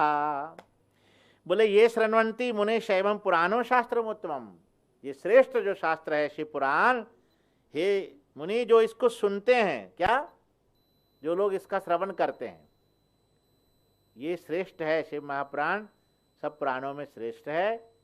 इस शिव महापुराण को जो सुनते हैं, बोले ते मनुष्य न मंतव्या, उसको मनुष्य न मानो, उसको मनुष्य नहीं समझना चाहिए। वो क्या है? रुद्र रूप, रुद्रा एवा, वो रुद्र स्वरूप ही है, न संशय, इसमें कोई संशय नहीं है। वो क्या है? भगवान शिव का स्वरूप ही है। देखो कितनी बड़ी बात कही है, कितनी बड़ी बात कही। जीव शिव स्वरूप ही है, जीव क्या है? शिव स्वरूप ही है। लेकिन अगर भगवान शिव की कथा को सुनेंगे तो अपने स्वरूप का बोध हो जाएगा। क्या हो जाएगा? बोध हो जाएगा। शिव तो है ही, आवरण हट जाएगा, जीव भाव हट जाएगा, बस शिव स्वरूप है, रुद्र रूप है। कितनी बात, बहुत अच्छी बात कही। इसलिए कहा सदा सेव्या सदा सेव्या सदा सेव्या विशेषता। एतत् शिव पुराणस्य कथा परम पावनी, एतत् शिव पुराणस्य कथा श्रवण मात्रतः किं ब्रवीमि फलं तस्य शिवश्चित्तं समाश्रयेत्। सदा सुनते रहो, सदा सुनते रहो, सदैव। ऐसा श्रीमद् भागवत में भी श्लोक आता है, ठीक है, ऐसा ही। सदा सेव्या श्रीमद् भागवती कथा यस्याः श्रवण मात्रेण हरिश्चित्तं समाश्रयेत्। ठीक वैसा ही यहाँ कह दिया कि जो सदा सुनता रहता है भगवान शिव की कथा, सुनते सुनते उसके हृदय में भगवान शिव आकर विराजमान, उसके शिव में ही भगवान शिव का स्वरूप तो है ही, उसको स्वरूप का बोध कर देंगे, करा देंगे। बस जीव ही शिव स्वरूप है, जीव और शिव में कोई भेद नहीं है। इस प्रकार अब जब ये सब कथा सुनाई तो यहाँ पर एक प्रश्न कर दिया फिर से कि महाराज आप ये बताइए, सूत जी, इतनी महिमा आप बता रहे हो भगवान शिव की कथा की, शिव महापुराण की, तो कोई उदाहरण भी सुनाओ कोई कि किसका कल्याण ऐसे हुआ, किसका उद्धार हुआ। तो यहाँ बहुत सुंदर दो प्रसंग सुनाए हैं। पहला प्रसंग सुनाया कि किरातों का एक नगर है, किरात भील जाति है, जंगल में रहने वाले होते हैं ना, किरात भील आदिवासी, पहले आदिवासी, तो उनकी भीलों की एक जाति है किरात। तो किरातों का एक नगर है, उस नगर में देवराज नाम का एक ब्राह्मण रहता है। सभी जाति के लोग होंगे, उसमें एक ब्राह्मण भी था, देवराज। नाम तो उसका देवराज है। देवराज किसको बोलते हैं? इंद्र को। किसको? देवराज। देवताओं का राजा कौन है? इंद्र। तो नाम तो इंद्र देवराज है, पर काम उसका बड़ा खोटा है, संग से भ्रष्ट है वो। क्या? संग से भ्रष्ट है। क्योंकि भाई जैसा संग होगा वैसा जीवन होगा। संसर्गजे दोष गुना भवन्ति। गुण दोष कहां से आते हैं? संग से। कहां से? अच्छा संग करेंगे तो सद्गुण आ जाएंगे, और बुरे लोगों का संग करेंगे तो, आप संतों का संग करते हो तो सद्गुण आ जाएंगे, संत रूप हो जाएंगे। व्यक्ति को जैसा संग मिले, एक छोटे से बच्चे को आप किसी बनिए के पास छोड़ दो तो बनिए के पास रहते रहते वो एकदम परफेक्ट बनिया हो जाएगा, बिजनेसमैन हो जाएगा, व्यापारी हो जाएगा। उसी छोटे से बच्चे को किसी महात्मा के पास छोड़ दो, हमारे संतों के पास है, श्रद्धेय स्वामी प्रणवान जी महाराज, स्वामी विष्णु बलवानंद जी महाराज बैठे, ऐसे महापुरुषों के पास किसी बच्चे को छोड़ दो, संत हो जाएगा। महात्मा अपने जैसा बना लेंगे। पारस में और संत में बड़ो ही अंतर जान, वो लोहा कंचन करे और वो करे आप समान। क्या? संत महापुरुष अपने समान बना लेते हैं। और वही बच्चा अगर किसी शराबी के साथ, जुआरी के साथ हो जाए तो है, जुआ खेलने लग जाएगा, मदिरा पान करने लग जाएगा, संगात् संजायते कामः, कामः क्रोधो अभिजायते, क्रोधात् भवति सन्मोहा स्मृति, और स्मृति भ्रंशात् बुद्धिर्नाश, बुद्धिर्नाशात् प्रणश्यति।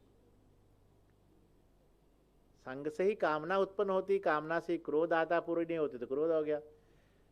सारे दोष संग से आते हैं, गुण भी संग से आते हैं। क्या? इसलिए भगवान से ये प्रार्थना करनी चाहिए कि हमें अच्छा संग मिलता रहे, कभी बुरा संग ना मिले। क्या? भरबल वास नरक तब ताता, दुष्ट संग जन देही विधाता।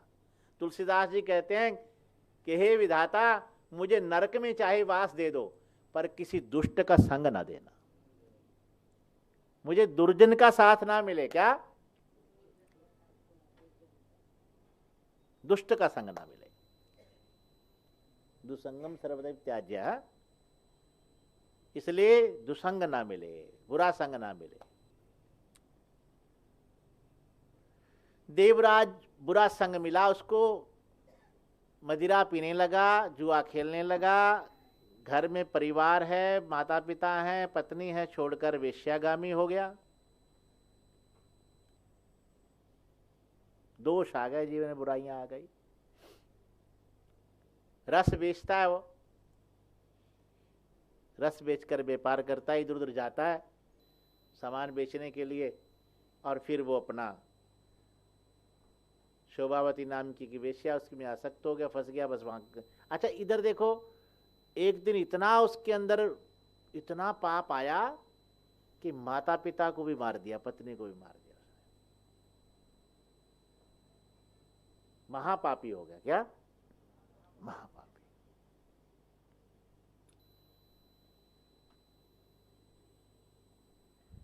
लेकिन सौभाग्य की बात देखो, इतना बड़ा पापी होने पर भी कोई संयोग उसका ऐसा बना कि किसी व्यापार के लिए, धंधे के लिए उसको प्रयागराज जाना पड़ा। गंगा यमुना सरस्वती का संगम है, त्रिवेणी संगम।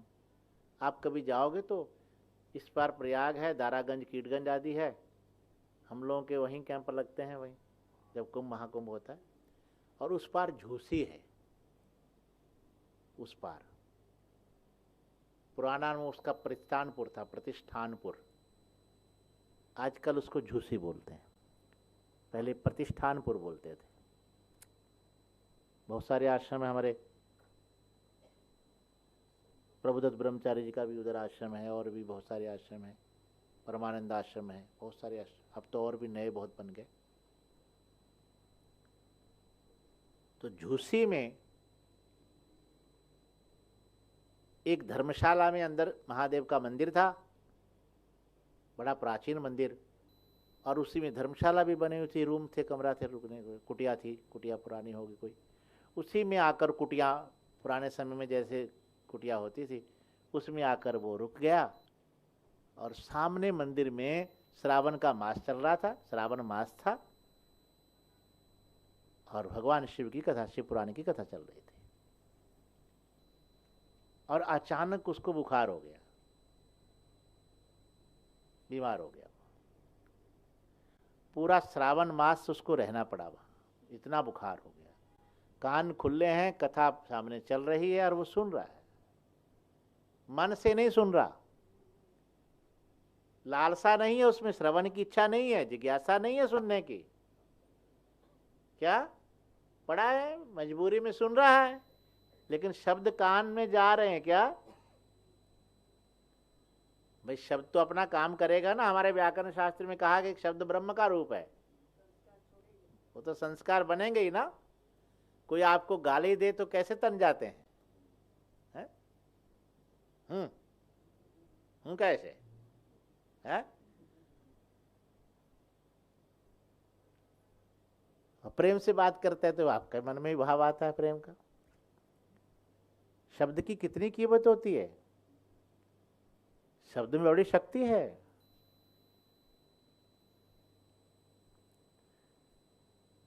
एक स्वामी रामतीर्थ हुए, जैसे स्वामी विवेकानंद थे, बड़े महान संत हुए, बड़े विद्वान थे। उन दिनों में मास्टर थे, वो प्रोफेसर थे गणित के, 100 वर्ष पहले, 150 वर्ष पहले। जिन दिनों में तो मास्टर डिग्री कोई किसी के पास होगी, कॉलेज थे ही नहीं उन दिनों में, 150 वर्ष। और वो उस संतों का संग करने लगे। हमारे पूज्य कोई शंकराचार्य जी महाराज उनके गांव में गए और सुना उसने, तो वो उसका मन उनका हो गया। अब वो रोज प्रतिदिन सत्संग में जाते, जैसे आप लोग हमारे महापुरुष आते हैं, आप सुनते हैं ना, श्रवण करते हैं। आजकल स्वामी प्रणवानंद जी महाराज प्रातः सुना रहे थे, स्वामी विष्णु वल्लभानंद जी भी अब स्वाध्याय करा रहे हैं, तो सुनने आते हो आप, बैठते हो। तो वो भी स्वामी राम भी अपना जाते, संतों का सत्संग सुनते सुनते सुनते मन में ऐसा भाव आया कि जब सत्संग में बैठता हूँ तो मन में ऐसा संकल्प उठता है कि ये जगत मिथ्या है। वेदांत सुनता हूँ, काल्पनिक है, कल्पित है, मनोदृश्य मात्र है, तो सत्य क्या है? सत्य तो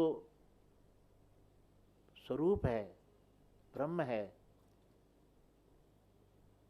उपाधि रहित है। सब सुनता हूँ, लेकिन अपने स्वरूप का बोध कैसे होगा, कैसे मैं चलूं? कभी कभी मन करता है कि संसार की आसक्ति में बड़ा मजा है, संसार में बड़ा राज है, मजा आवश्यक, क्या है ना, बहुत मजा आवश्यक, क्या भाई आवे से ना। और कभी कभी मन करता है कि भाई ये सब छोड़ दो, साधु बन जाऊं। तो ऐसे अपने ध्यान में एक दिन चले जा रहे थे, सामने से किसी व्यक्ति ने देखा कि ये बिना ध्यान अपने मेरे में सामने आकर लगेगा, टक्कर लगाएगा, तो उसने कहा, रे भाई एक तरफ हो जा। क्या? अब वो संकल्प तो उनका ये चल रहा था कि क्या करूं, महात्मा बन जाऊं कि इधर चलूं, और उन्होंने कहा एक तरफ हो जा। क्या? बस इतना सुनते हाथ जोड़ दिया और उसके चरण पकड़े, भाई तू तो मेरा गुरु है भाई, तूने बहुत अच्छा, मैं यही चल रहा था मेरे मन में, क्या करूं, इधर चलूं कि उधर चलूं, तूने बहुत अच्छा कह दिया, एक तरफ हो जा। बस अब मैं एक तरफ ही हो जाऊंगा। साधु बन गए स्वामी राम तीर्थ महात्मा, एक शब्द से कल्याण हो गया। क्या? शब्द में शक्ति है ना।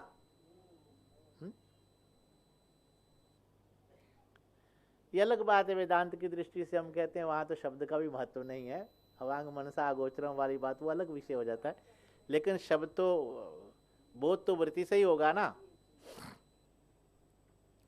अब महाराज देवराज जो है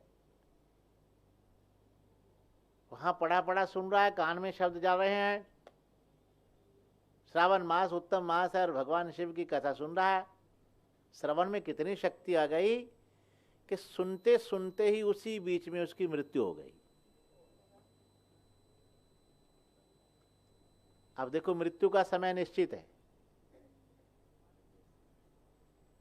निश्चित है ना।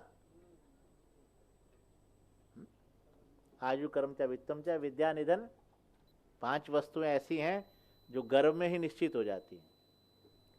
आयु, कर्म, वित्त धन संपत्ति, विद्या और मृत्यु। विद्या भी, आयु कर्म च वित्तम च विद्या निधनमेव च पंचैतानि सृजन्ते गर्भस्थस्य देविनः। क्या? गर्भ के अंदर ही ये 5 वस्तुएं निश्चित हो जाती हैं। आपकी आयु कितनी है निश्चित है, श्वास कितने लेंगे आप, एक भी अधिक श्वास नहीं ले सकते, निश्चित है। अब कोई स्वामी रामदेव की तरह बहुत ज्यादा प्राणायाम करता रहे कि चलो भाई थोड़ा रोक लूं थोड़ा श्वास को, तो भी चलो कितना रोक लेंगे, कितना कर लेंगे, लेकिन गिनती के श्वास तो गिनती के ही है ना। तो मृत्यु निश्चित है। तो समय आया उसका, और अब यमदूत लेकर गए उसको। जैसे यमलोक पहुंचे, यम के द्वार पर पहुंचे ही थे, भी अंदर गए नहीं, तो भगवान शंकर के पार्षद वहां प्रकट हो गए। महादेव। रुको रुको रुको, बोले क्या बात है? बोले इसको यहाँ नहीं ले जा सकते, ये शिवलोक जाएगा। बोले क्या बात करते हो महाराज, ये तो महापापी है, जीवन भर इसने पाप किया है, माता पिता का हत्यारा है। जिस माता पिता का सम्मान मातृदेव भाव पितृदेव भाव है, जिनसे श्रेष्ठ कोई नहीं, उनका हत्यारा है ये। पत्नी को इसने मारा है और जीवन भर इसने पाप किया है, दुराचारी है, व्यसनी है। महादेव भगवान के पार्षद कहने लगे वो सब ठीक है भैया, लेकिन वो सब पाप इसके दूर हो गए, क्योंकि इसके कानों में मृत्यु के समय भगवान शिव की कथा सुनी इसने मरते समय।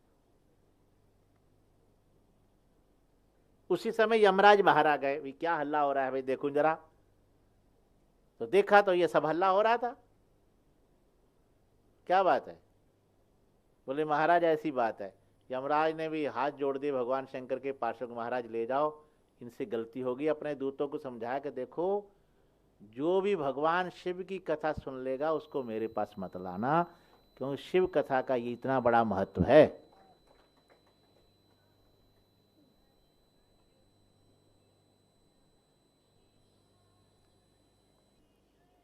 तो ये प्रसंग सुना तो बड़ा अच्छा लगा, बड़ा आनंद आया। शौनक जी ने महाराज बहुत सुंदर आपने प्रसंग सुना, हमारी इच्छा कुछ ऐसा ही और प्रसंग सुनाए तो दूसरा एक और प्रसंग सुनाते हैं। बोला ठीक है, एक प्रसंग मैं आपको और सुनाता हूं।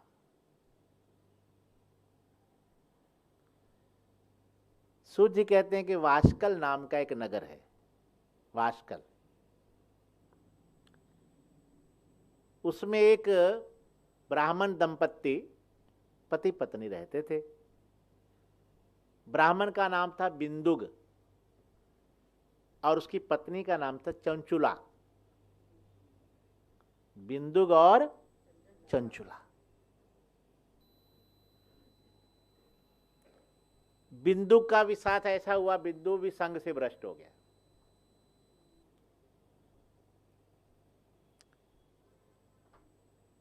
अपने वर्णाश्रम धर्म से च्युत हो गया, वर्ण धर्म से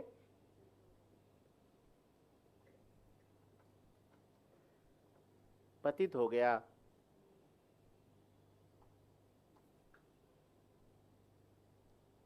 व्यभिचरणी हो गया, वेश्यागामी हो गया। पत्नी के प्रति उसके मन में कोई लगाव नहीं, कोई आसक्ति नहीं रही। पैसा पूसा कमाता, थोड़ा बहुत धंधा, और अपनी वो जिस स्त्री में उसकी आसक्ति थी वहां पहुंच जाता।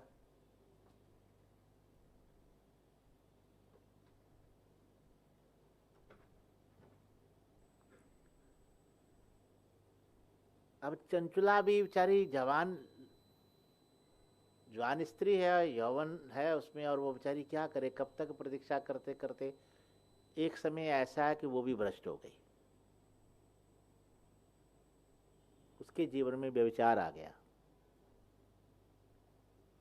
वो भी पतित हो गई, दोनों पतित हो गए। बिंदुक ने एक दिन देखा कि मेरी पत्नी ऐसे ऐसे, किसी के साथ उसको देखा और उसने बहुत पिटाई की उसकी। तो चंचुला ने कहा कि देखो, जब तुम मेरी तरफ ध्यान नहीं देते, तुमने कभी देखा ही नहीं मेरे को, और तुम स्वयं भ्रष्ट हो और मुझसे ऐसा कहते हो। तो अंत में उसने कहा ठीक है, तुम जिस पुरुष के साथ थी वो पुरुष बहुत पैसे वाला है, तुम लगे रहो, तुम मेरे को पैसा देते रहो। देखो कितना भ्रष्ट हो गया वो। ऐसे ही एक समय ऐसे आया कि उसकी इसी समय मृत्यु हो गई। अब मरने के बाद वो दुर्गति में उसकी हुई और वो बहुत नरक का फल भोगा उसने। बाद में प्रेत योनि में चला गया। चंचुला का जीवन चल रहा था, एक समय ऐसा आया कि गांव के कुछ लोग तीर्थ यात्रा के लिए निकले, तो उसने सोचा कि चलो मैं भी जीवन में बड़े पाप किए हैं तो मैं भी तीर्थ यात्रा करके आऊं।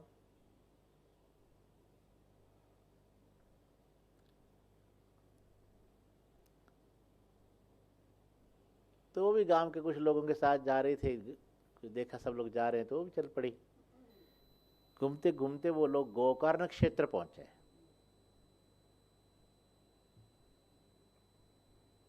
वैसे तो आजकल गोकर्ण तीर्थ ये कर्नाटका में है, कर्नाटका में।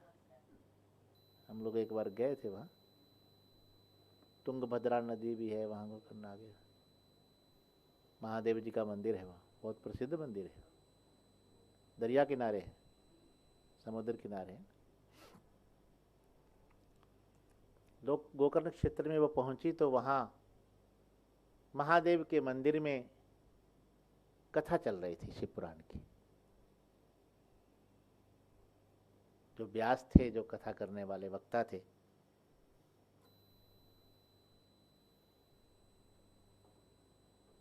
उमा संहिता की कथा चल रही थी, आप आगे सुनेंगे। उमा संहिता में बड़े भयंकर भयानक नरकों की चर्चा है। जैसे श्रीमद् भागवत में भी 28 प्रकार के सूक्ष्म नरक बताए, इसमें भी हैं। उनके आगे फिर और भेद बता दिए 105। खैर वो तो भेद है नरकों में, क्योंकि यातना देह के द्वारा यातना होती है ना, सूक्ष्म शरीर के द्वारा, स्थूल शरीर के द्वारा तो होता नहीं। तो यातना देह के द्वारा ही यातना भोगता है, तो वो यातना कैसे कैसे होती है तो वो सब बताया है उसमें। क्योंकि रोचक, भयानक और यथार्थ वाणी 3 प्रकार की होती है, रोचक, भयानक और यथार्थ। रोचक मैंने जो रुचिकारक होती है, आप लोग सुनते हो ना रुचि, और यथार्थ तत्व वाली, उपनिषद श्रवण करना, गीता सुनते हैं, श्रौत समार्थ ग्रंथ।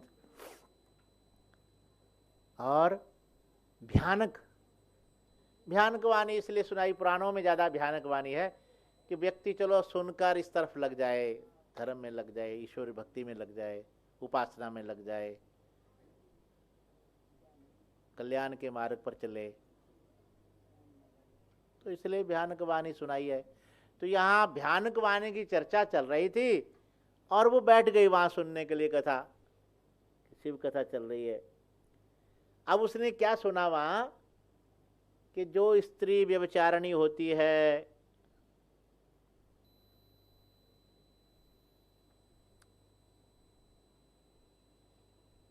उसको कैसी यातना सहन करनी पड़ती है, भयंकर यातना।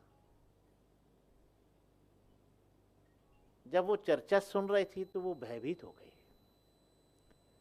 उसने सोचा कि मैंने तो बहुत पाप किया है, मैं तो बहुत व्यभिचारिणी रही हूँ, मेरे जीवन में तो बहुत पाप थे, तो जो कथा सुना रहे हैं तो इसका मतलब मेरा जीवन तो बहुत भ्रष्ट है, मुझे तो बहुत नरकों का फल मिलेगा। तो भय हुआ उसके, तो उसने विचार किया कि मेरा कल्याण कैसे होगा। अंदर उसके अंदर जिज्ञासा हुई। कोई संस्कार होंगे ना, कभी कभी संचित संस्कार सामने आ जाते। तो वो सब लोग चले गए, सबके जाने के बाद वो गई नहीं, वहीं रुक गई। और वो जो कथा व्यास थे, जो विप्र थे, उनके चाकर चरणों में गिर पड़ी, हाथ जोड़कर उसने कहा, महाराज मैं आपसे कुछ पूछना चाहती हूँ। तो उन्होंने कहा, पूछो देवी, क्या बात है?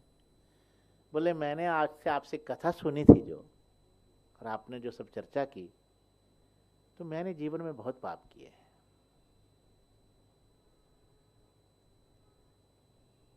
क्योंकि देखो, डॉक्टर को रोग और गुरु के सामने दोष कभी छुपाने नहीं चाहिए।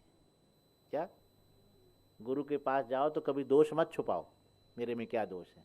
और डॉक्टर के पास जाओगे तो रोग बताना पड़ेगा, मत छुपाओ, जो भी है बताओ, तभी तो उसका इलाज होगा ना भाई, दवा तभी होगी। तो उसने सारे दोष अपने बता दिए कि महाराज मेरे में बहुत दोष हैं।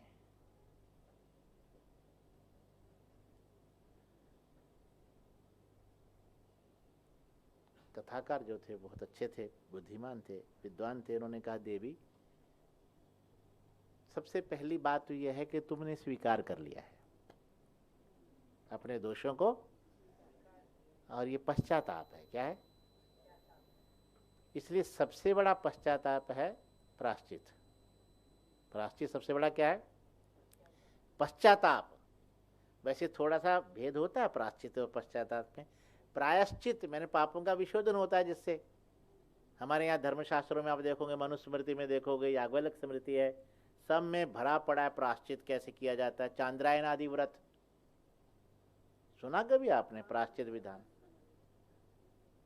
प्रायश्चित कर्म 5 प्रकार के कर्म है ना, नित्य कर्म, नैमित्तिक कर्म, काम्य कर्म, निषिद्ध कर्म और प्रायश्चित कर्म। कितने? 5। तो प्रायश्चित कर्म जो है, प्रायश्चित कर्म एक विधि है। क्या? एक विधि है करने की। लेकिन पश्चाताप मानसिक क्रिया है। क्या? मन से। पश्चाताप तो मन से करना है ना। तो तुम्हारे मन में जो पश्चाताप है ये बहुत बड़ा प्रायश्चित है। लेकिन अगर कोई व्यक्ति बिल्कुल मन से पश्चाताप करे और फिर पुनः ये विचार कर ले कि अब कभी नहीं करूंगा दोबारा, ये नहीं कि स्नान की तरह फिर अंदर गज स्नान किया और बाहर आकर फिर धूल में गोल, ऐसा नहीं। एक बार बस हो गया, अब नहीं। तो उसने कहा कि बेटे तूने जो पश्चाताप किया, पहली बात तो ये बहुत बड़ा प्रायश्चित है। उसने कहा महाराज ये तो ठीक है, पर ये मेरे पाप कैसे दूर होंगे? क्या मुझ पर भगवान की कृपा हो जाएगी, महादेव की कृपा हो सकती? बोले हाँ देवी, उसके लिए एक ही मार्ग है। जिस भगवान शिव की कथा सुनकर तेरे अंदर ये पश्चाताप जागा है, उसी महादेव की तू कथा सुन लेगे तो तेरा शुद्धिकरण हो जाएगा, कल्याण हो जाएगा। तो उसने चरण पकड़ लिए, महाराज फिर आप ही कृपा करो, आपसे बड़ा कौन वक्ता मिलेगा मुझे? मेरे पास चाहे धन नहीं, मैं सेवा जितना हो सकती कर सकती हूँ, मैं आपके सेवा करूंगी और आप मुझे जो है कथा सुनाओ। तो ठीक है। अब वहाँ वो रही, रोज साफ सफाई करती, बर्तन मांजती, जो बेचारी झाड़ू पोछ जो भी सेवा करती सब करती और रोज कथा सुनती। शिव भगवान की महाशिव पुराण की कथा सुनते सुनते सुनते देखो भगवान की ऐसी कृपा हुई, उसके लिए भगवान ने विमान भेज दिया। शिवलोक पहुंची वो, भगवान शंकर कैलाश पहुंच, शंकर जी के पास पहुंचते ही पार्वती ने देखा, प्रसन्न हो गई। पार्वती ने गले लगा लिया, तू तो मेरी सहेली है, सखी बना लिया। चंचुला को सखी बना लिया। देखिए कितना बड़ा सौभाग्य होगा उसका, भगवान शंकर जी कथा सुनने मात्र से। और उसके बाद तो पार्वती की सेवा करने लगी। एक दिन ऐसा उसके मन में विचार आया कि मेरे ऊपर तो भगवान की बड़ी कृपा हुई महादेव की, और मुझे पार्वती की माता की सेवा करने का अवसर मिल गया, माता का सानिध्य मिला, आश्रय मिला। लेकिन मेरे पति की क्या दशा है, वो कहाँ है, न जाने किस दशा में है, उसका भी तो कल्याण होना चाहिए। तो उसने माँ पार्वती से निवेदन किया, माँ मेरे मन में आज एक भाव है। बोले बोल बेटी क्या बात है? तो अपने मन की सारी बात पार्वती माता से कही कि मैं जानना चाहती हूँ मेरे पति की क्या दशा है, इस समय किस दशा में है, किस हालात में है, कहाँ है? पार्वती जी ने देखा तो कहा कि बेटी तेरा पति तो विंध्याचल में इस समय प्रेत योनि में है, भटक रहा है।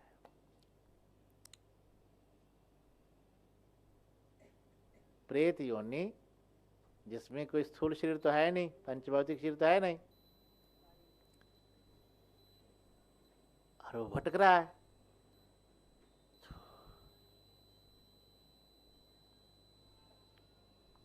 तो निवेदन किया, माँ कृपा करो फिर उसका भी उद्धार हो जाए, उसका भी कल्याण हो जाए। तो पार्वती माता ने कहा देख बेटी, जिस भगवान शिव की कथा, शिव महापुराण की कथा सुनने से तेरा उद्धार हुआ है, वही शिव कथा अगर उसके कान में पड़ जाए तो उसका भी कल्याण हो जाएगा। बोले माँ फिर ये व्यवस्था तो आप ही कर सकती है, और कौन करेगा? आप तो माँ हैं। तो माँ भगवती पार्वती ने फिर उसी समय तुम्बरू नाम के गंधर्व को, जैसे नारद जी है ना, नारद जी के हाथ में वीणा है, ऐसे तुम्बरू गंधर्व राज हैं क्या, गंधर्वों के राजा। उनका सिर जो है घोड़े का है क्या, जैसे अश्विनी कुमार है ना, ऐसे घोड़े का सिर है। और वो वीणा बहुत अच्छी बजाते हैं, नारद जी की तरह है। नारद जी की तरह उनकी भी बड़ी प्रसिद्धि है तुम्बरू गंधर्व की।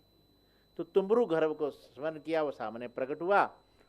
तो माता पार्वती ने कहा, बेटा तुम्बरू जाओ, मेरी इस सहेली के पति का उद्धार करके शिव कथा सुनाकर उसको ले आओ, विंध्याचल पर्वत पर जाओ। अब चंचुला भी साथ गई और देखा उसका पति तो हवा का झोंका है, यो गया उड़कर। तो तुम्बरू ने अपने पास से उसको बांध लिया, पास से। भगवान शंकर का भी एक नाम पशुपति है क्या, तंत्र शास्त्र में कहा है पशु पाश और पति, पशु पाश पति। पशु मैंने जीव, क्या पशु कौन है, जीव, और पाश है माया, और पति है महेश्वर। जिस पर कृपा करते हैं भगवान, उस जीव के ऊपर माया को, पाश को हटा देते हैं पशुपति, कृपा करने वाले। अब तुम्बरू को, जब तुम्बरू ने उनको कथा सुनाई, उसको सांकलों से बांधकर, फांस से बांधकर, और उसने वो बिना कुछ खाए पिए, उपवास भी हो गया क्या। तो जब ये कथा सुनी तो दिव्य रूप प्रकट हो गया उसका, और उसको भी भगवान के शिवलोक की प्राप्ति हो गई। तो कथा प्रसंग का भाव ये है कि कितना बड़ा भयंकर कोई पापी क्यों ना हो, वो भी अगर ये कथा सुनेगा शिव महापुराण की, तो उसका भी उद्धार हो जाएगा।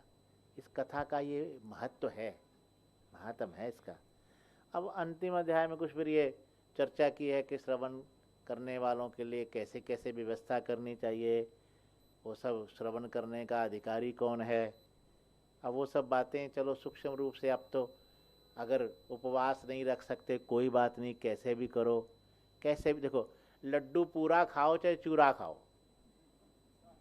मिठाई का स्वाद तो आएगा ही, आवश्यक नहीं भाई है। आज एकादशी है, अच्छा, तो लड्डू कैसा भी खाओ, आनंद तो आएगा। लाडवा तो गुजरात में तो बहुत बढ़िया बनाते हैं लाडू, कल खाया था। तो लड्डू जैसे कैसा भी खाओ, पूरा खाओ चूरा खाओ, आनंद आता है। इसी प्रकार कथा कैसे भी सुनो, उपवास रख सकते कोई बात नहीं, नहीं रख सकते कोई बात नहीं, नियम पालन कर सकते नहीं, कथा सुनो बस, श्रवण करो बस। श्रवण का महात्म है क्या। अब आगे ये तो आज आपने खाली महात्म सुना है ना, महिमा सुनी है, अभी कथा नहीं, कथा आरंभ करेंगे कल विदेश्वर सहायता से। तो आज यही आप श्रवण कर लो कि जितना भी समय हो सकता है निकालो यहाँ। हाँ, बहुत सारे लोग सोचते होंगे यार यूट्यूब पे सुन लेंगे हम, तो आज यूट्यूब पे आप ठीक है सुन तो लेंगे, अच्छी बात है सुनना, जो सुनने में हम कोई विरोध नहीं है, लेकिन आप यहाँ आकर बैठकर श्रावण मास में जो सुनेंगे उसका जो फल है वो प्रत्यक्ष फल है। वहाँ तो कई बाधाएं आएंगी, बीच में कोई ना कोई रुकावट पड़ेगी, कोई आ रहा है कोई जा रहा है ना। और यहाँ पर आकर शांति से बैठकर श्रवण करो, ये अवसर बार बार नहीं आएगा। समय की बड़ी कीमत है। प्राणी के जीवन में सबसे अनमोल वस्तु क्या है? आपको सब चीज मिल जाएगी पर बीता हुआ समय, time is money in the world, समय की सबसे ज्यादा कीमत है। एक क्षण भी नहीं मिलने वाला। जीवन भर की कमाई हुई पूंजी हम कहें कि हे विधाता 2 क्षण उधार में दे देना हमको, तो मिल जाएंगे क्या? एक क्षण भी उधार में मिलने वाला नहीं। तो ये समय बहुत अच्छा अवसर है, आप सब दूसरों को भी प्रेरणा दो। और मैं तो कहा करता हूँ भाई, तुम लोग कथा सुनोगे अकेले तो स्वार्थ हो जाएगा, 2-4 को साथ लेकर आओगे तो ये परमार्थ हो जाएगा, उसको भी सुनने का फल मिलेगा और आपको भी मिलेगा। तो कल हम लोग विद्येश्वर संहिता को श्रवण करेंगे।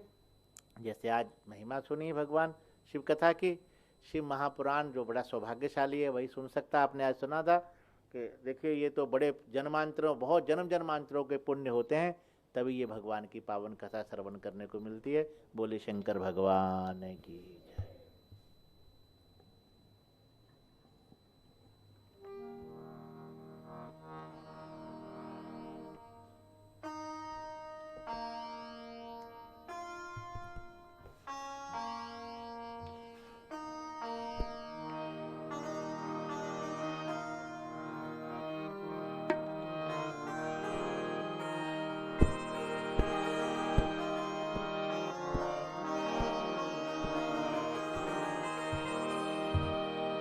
बोले शंकर भगवान की जय।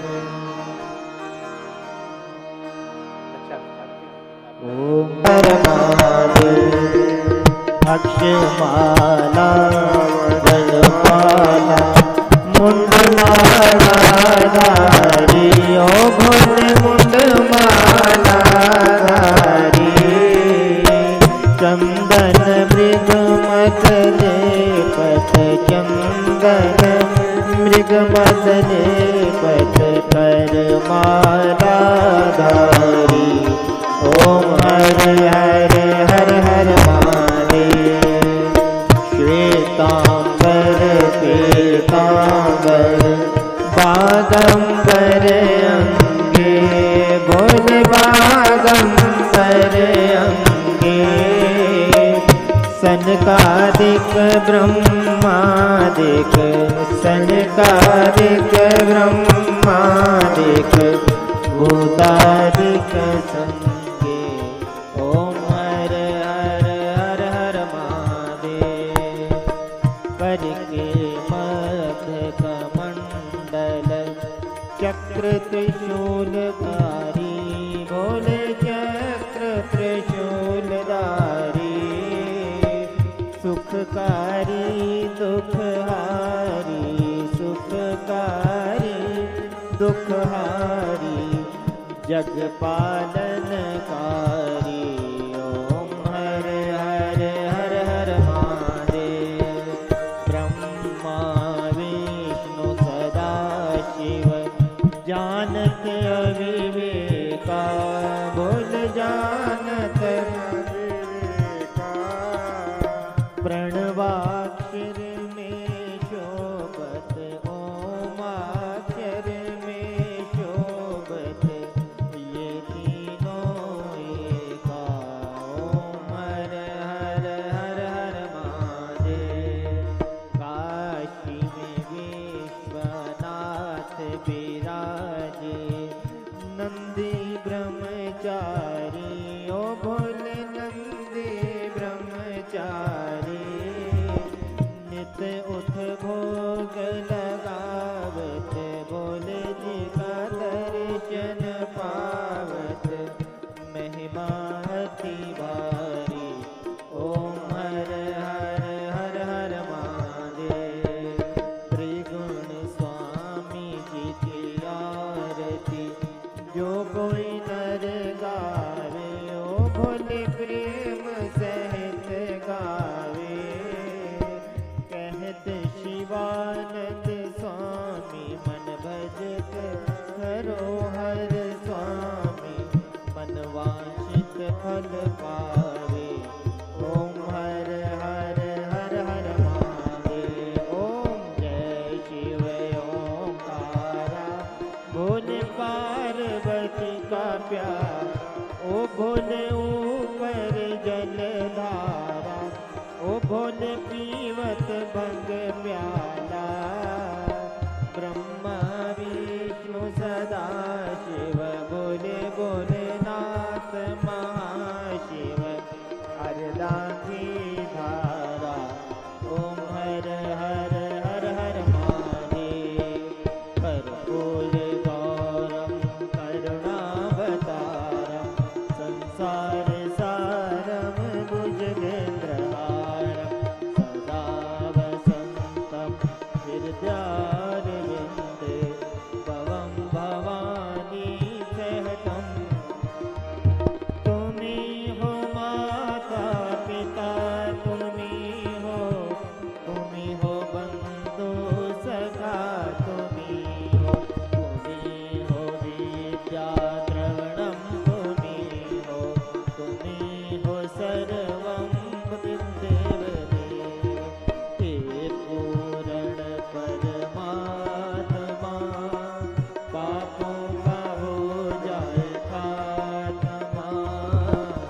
विश्व बने धर्मात्मा, दुखी न हो कोई आत्मा, सुखी रहे सब आत्मा, यही है मेरी प्रार्थना, हे पूर्ण परमात्मा।